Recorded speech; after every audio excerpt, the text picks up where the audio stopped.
Magandang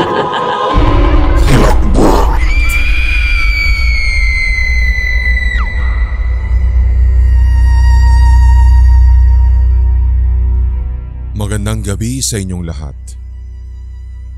By the way, ako nga po pala si Bongs mula sa Cebu. At ang kwentong aking ibabahagi sa inyo ngayon ay karanasan po ng aking girlfriend at ang kanyang student intern. By the way, isa po pala akong nurse mula po sa isang private hospital dito po sa Cebu, habang ang aking girlfriend naman po, na itago na lang natin sa pangalang Anya, ay ang chief dietitian ng pareho ding ospital. During that time ay mayroon po siya mga student interns na naka-assign na mag-duty sa dietary department ng aming ospital. So basically, under po sila ng aking girlfriend. First day ng mga students sa kanilang internship, isang student intern na lalaki na itago na lang natin sa pangalang Al, ay sinabihan agad si Anya na, "Miss, marami po pala kayo dito sa inyo, no?" At walang kaabog-abog na dire-diretso pa niyang inamin na, "May third eye po kasi ako, miss. Dami nila dito, no?" Hanggang sa nagbahagi na rin po si Al ng isa sa mga senyales na kung paano mo daw malalaman na merong presensya sa paligid mo. At ito nga ang napatunayan ng girlfriend ko. Ang pagpi-flicker o ang pagbiblink ng ilaw. By the way, part po ng trabaho ng mga dietitian sa hospital, Sir Red, ay yung magra-round sila sa mga pasyente para magsagawa ng dietary instructions. Ito po yung mag-e-educate sa mga patients kung ano ang kanilang dapat at hindi dapat kainin. Isang araw ay sinama ni Anya si Al para pumunta sa mga patient's room. Habang nagbibigay daw po ng instruction sa isang pasyente ang aking girlfriend, bigla na lamang nag-flicker yung ilaw sa room. Yung nag-blink yung ilaw sa red, and after po nun ay nagkatinginan silang dalawa.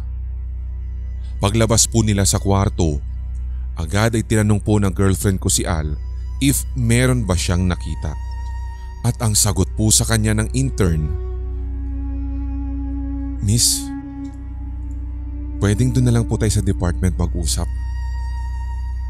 At pagdating po nila doon, agad ay sinabi ni Al na after daw mag-flicker yung light, ay nakakita siya agad ng isang kaluluwa ng lalaki. Maputla pero hindi po niya makita ang muka. Ang lalaking ito ay nakatayo daw mismo sa gilid ng girlfriend ko, nakaharap sa kanya at parang meron daw pong sinasabi. Yung room na iyon, Sir Red, na kanilang huling pinuntahan na kung saan may nakita po yung intern niya ay malapit sa nurses station. Ito po kadalasan yung mga room na kung saan karaniwang inilalagay o ipinipwesto ang mga kritikal na pasyente. So therefore, sa room din na iyon ay marami na rin pong namamatay.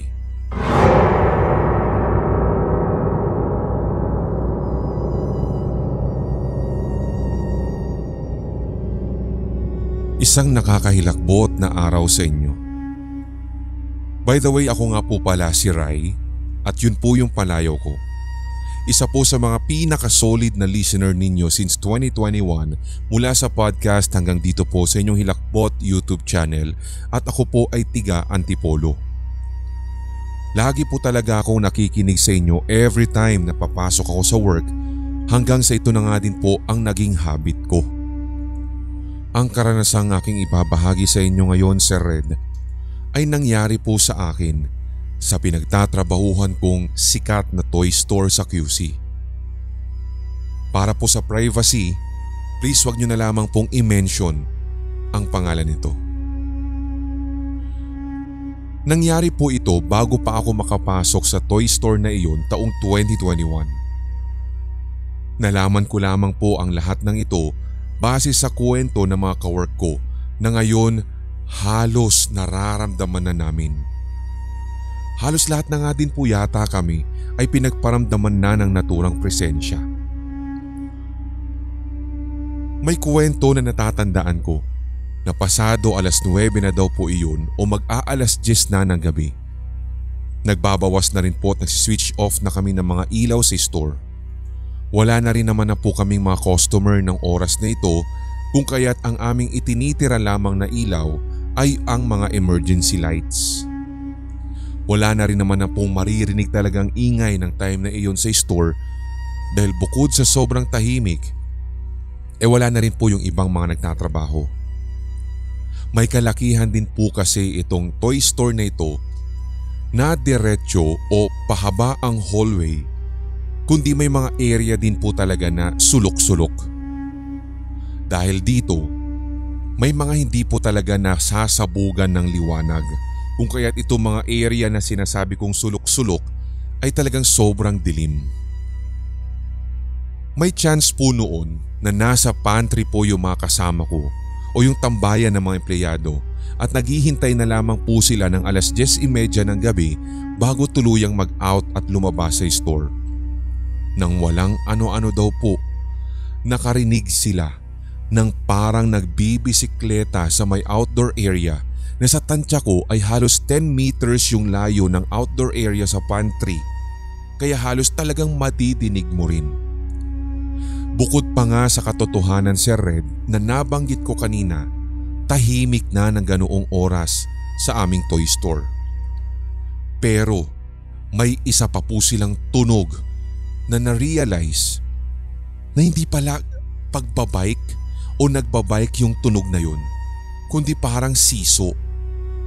Slow motion lamang daw po yung tunog na iyon na animoy nagpapapansin at ito po yung tunog na nanggagaling naman na sa gawi daw po ng mga gun toys. Mula sa outdoor area, halos 15 meters naman ang papuntang area ng toy guns at sobrang linaw po talaga nung creepy sound na iyon. Nagkakatinginan na nga lang daw po yung mga kasama ko sa sobrang hilakbot. Nang may isa nga po kaming kasamahan na naglakas loob para silipin yung area. Doon po sa mall selling area na iyon, hindi daw po siya pwedeng magkamali na kahit madilim ay may naaninagan daw po siyang dark figures.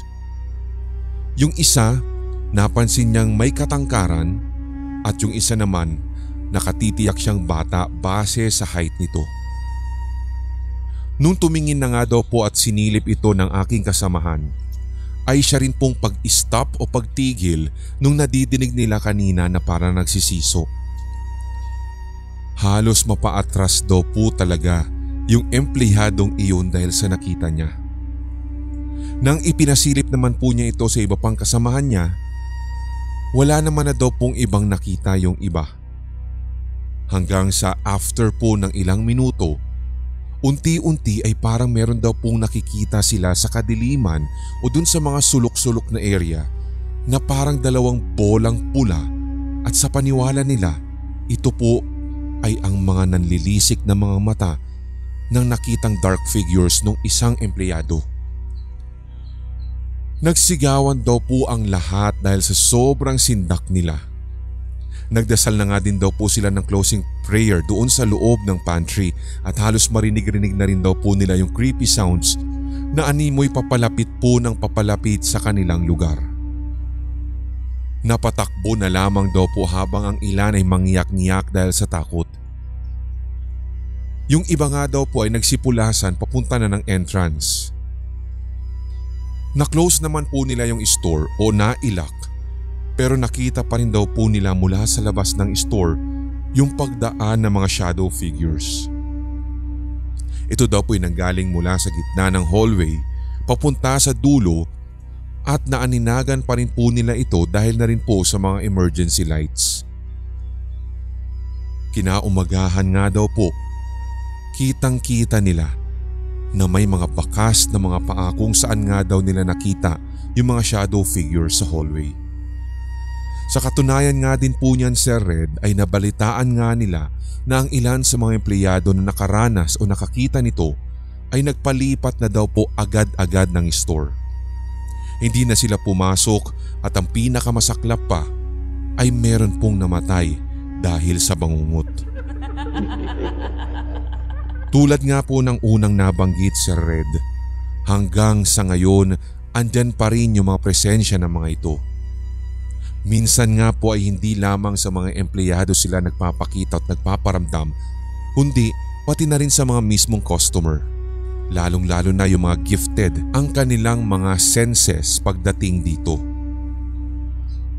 Mas lalo pa nga din daw po silang nagiging aktibo sa tuwing kami ay papasara na. Iba pa po yung entity na nakikita namin na white lady sa stock room at sa electrical room ng store na once nakapasok ka doon, bibigat talaga ang pakiramdam mo. Hindi lamang po iyon, ramdam mo na parang merong nakatingin sa iyo kanina pa. Naririyan pa nga na bigla-biglang magsasara yung pinto ng electrical room at padabog pa po ito, Sir Red, which is very impossible, lalo na kung ang sisisihin mo ay hangin dahil halos tinutulak pa po yung pinto para magsarado o magbukas. Gawa nga ng halos sayad na nga po yung pinto sa tiles ng sahig.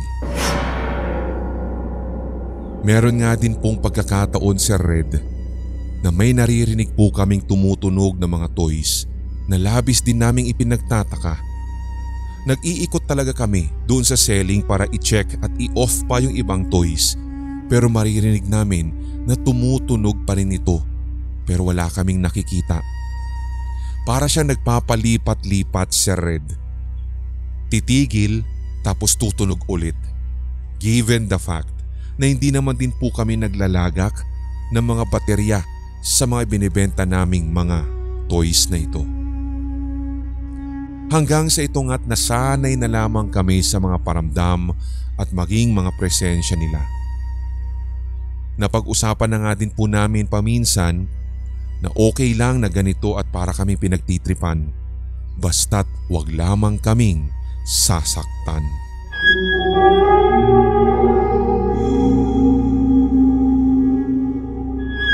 Itago niyo na lamang po ako sa pangalan na Jane. Naranasan ko po ito, Sir Red, noong ako ay grade 5 pa lamang taong 2019. October po nang maganap ito at katatapos lamang pong magawa ng aming school building. Halloween party namin noon at kaka-announce pa lamang na maglilipat na kami ng gamit doon sa building na bagong gawa. At since good student ako, nagbida-bida akong tumulong sa paglilipat ng mga gamit katulad ng mga libro at iba pa. So after namin maglipat ng mga gamit na magkakaklase, napag-isipan nila na umakyat sa ibang floors ng building. 4 na palapag po yung bagong gusali at may kalawakan. Siyempre, excited din yung ibang mga kaklase ko dahil bagong gawa pa nga itong building na ito. Noong una humindi talaga ako, Sir Red, pero kalaunan ay napilit din nila akong sumama. Pero pag-akyat pa lamang po namin sa ikalawang palapag, ramdam ko na agad yung pag-iiba o tila bumibigat na feeling. Basta't hindi ko lamang alam o ma-interpret. Sa umpisa po kasi niyan ay para kaming niyakap ng kalamigan sa buong kapaligiran ng building. Nararamdaman din pala ito ng mga kaibigan ko, pero since makulit sila, nagtuloy-tuloy pa rin kami. Hanggang sa makarating kami sa pinakadulong bahagi ng second floor at mas lalong nag-iba yung pakiramdam ko. Naglakad na lamang kami at tinignan namin ang bawat room. Magkakapare-pareho lamang po yung mga room at maaamoy mo talaga yung bagong pintura. Nung nasa 3rd floor na kami ay ganun pa rin po yung pakiramdam ko. Pero nung nasa 4th floor na kami, doon na po nag-iba ang lahat. Nagpapatuloy pa rin yung pag-e-explore namin at pagsilip sa bawat kwartong naroroon. Subalit nang mapalapit na kami sa gawi po ng CR, doon sa mismong floor na iyon at stairwell, sobrang lamig. Nakakatakot yung lamig niya, Sir Red. Nagtataka kami dahil kung saan nanggagaling. Yun bang lamig na matagal nang nakakulob? Isa pa po doon, hindi naman din po umuulan. Kaya ang pagtataka namin talaga ay umaapaw. Saan ang gagaling yun? To the point na nangingilabot na rin po kami magkakaibigan, pero ewan kung bakit sige pa rin kami ng sige. Nung nasa CR na kami, otomatiko talaga, Sir Red, na meron akong nakitang itim na entity. As in, naroroon lamang siya at hindi gumagalaw. Nanlaki ang aking mga mata at dali-dali ko nang hinila ang mga kaibigan ko pababa. Hindi ko na rin po talaga malaman yung eksaktong nararamdaman ko, pero grabe talaga yung takot ko nun. Hindi rin ako makapaniwala na meron akong makikita. Hanggang sa tinanong ko na yung mga kaibigan ko nung oras na nasa baba na kami. Ang tanong ko ay kung meron ba silang nakita. Tinanong nila kung saan. At sinagot ko naman sila na doon sa pinto ng CR sa 4th floor. Sabi nila, wala silang nakita pero pare-pareho naming naramdaman ang biglaang paglamig ng paligid, which is very unusual. After po noon, natakot na rin talaga akong umakyat sa 4th floor. Kung hindi man po naiiwasan, lalo kapag inuutusan ako na magtungo doon, nagpapasama na po ako. Natatakot na rin ako na maiwan sa building na iyon. Hindi naman din po sa pagmamayabang, Sir Red, pero bahagi din kasi ako ng SSG noon, kaya minsan ay required kaming mag-stay doon sa bagong building para sa mga pagpupulong. Okay lang naman sa akin yung ganun dahil alam kong marami akong kasama at may kasabay pag-uwi. Pero kung mag-isa lamang ako, wag na wag niyo talaga akong pipilitin. Isang araw ay nagkakatakutan kaming magkakaklase. Nakwento ko iyon sa kanila at nagsimula na rin po silang magkwento ng mga kababalaghan na personal din nilang naranasan. May isa kong kaklase na nagsabi na hindi raw talaga originally school ang nakatayo doon sa mismong lupa o lote kung saan ngayon matatagpuan ang aming eskwelahan. Isa daw pong sementeryo ang lote na iyon dati. Hindi naman na ako nabigla dahil very common or typical sa mga elementary students na ganoon ang paniniwala kahit wala naman talagang matibay na ebidensya. May mga napagtanungan naman kasi ako kung gaano katotoo iyon, pero ang sabi, hindi daw. Bagkus, dating sakahan ng eskwelahan namin at hindi sementeryo. May kwento rin po ako nadidinig na hindi ko malaman kung paniniwalaan ko rin ba o hindi, at ito ay may kaugnayan po sa isang katawan daw ng babae na nakita sa sakahan na iyon. Patay na katawan ng isang babae. Agad ay kinilabutan ako nang madinig iyon. Iginala ko ang aking paningin at talagang namuo at nagbutil-butil ang pawis ko sa noo. Itinuloy nila yung kwento at ang sabi, nagpatiwakal daw ang babae. Natakot na silang lahat at naikonek nila ngayon ang kwentong ito sa kwento nila. Agad akong tumayo at lumabas ng classroom para makapagpahangin dahil hindi ko talaga kinaya yung sinabi nila. Or pwedeng sabihin kong revelasyon na matatawag. After noon, hindi na rin po ako nag-bring up ng kahit na anumang topic tungkol dun at iniwasan ko na lamang na isipin. That time ay umakyat na kami. Hindi pa din po pala nabibless yung building na yun. Pero kahit naman po pala nang mabless ito, hindi nagbago. Ganun pa rin ang pakiramdam at pagpaparamdam. Katulad na lamang noong February 14, 2020. Valentine's Day program sa school namin. Naramdaman ko ang pagtawag po ng kalikasan kaya naman nagpaalam ako saglit para mag-CR. Pumunta ako sa building namin para i-check yung CR sa both sides pero sarado pareho. Kaya umakyat ako ng second floor pero wala pa rin. Sarado din po yung kaisa-isang CR na naroroon sa third floor. At na-realize ko, no choice kundi akyatin ko yung fourth floor na isinusumpa ko. Dahan-dahan akong umakyat. Tinatapangan ko ang bawat hakbang hanggang sa nasalubong ko yung kaklase ko. Tinanong ko kung bukas yung CR doon at sinabi niyang yung CR sa right side lamang ang open.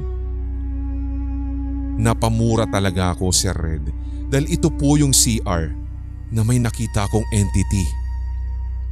Napalunok na lamang ako ng malagkit kong laway at lumakad na paakyat.